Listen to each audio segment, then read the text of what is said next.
The regime's hard sell of the soft landing scenario where we dodge the recession has hinged above all on allegedly strong job numbers.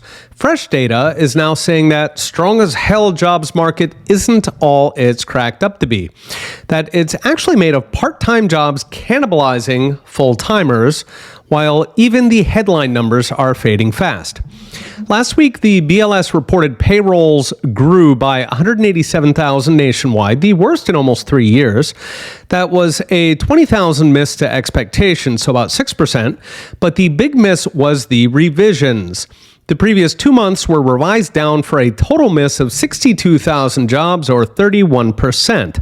I've mentioned how every payroll number this year has been revised down after the fact, presumably because the White House knows the media doesn't report revisions the way it reports the fresh numbers.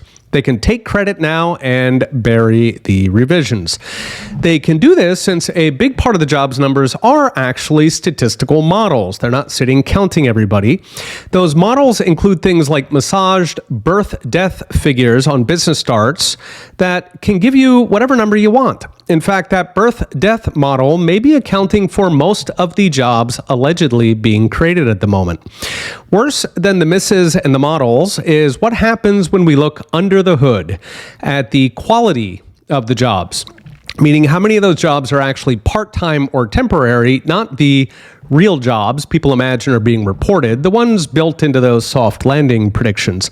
My colleague E.J. Antoni broke it down. Comparing payroll numbers to the separate household survey implies that more than 2/3 of the new jobs are actually part-time jobs.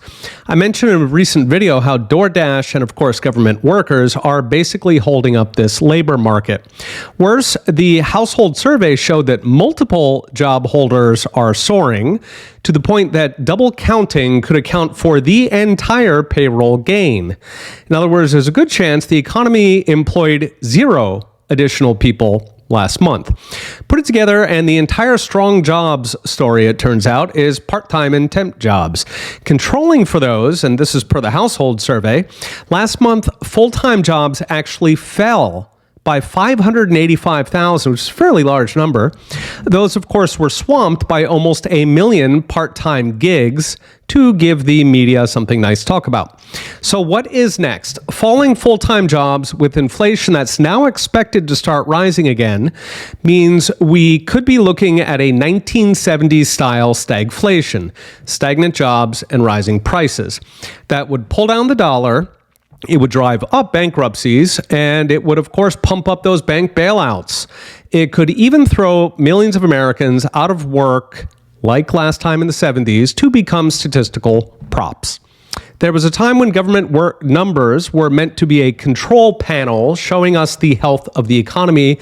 Those days are unfortunately gone. Okay, we'll be watching. See you next time.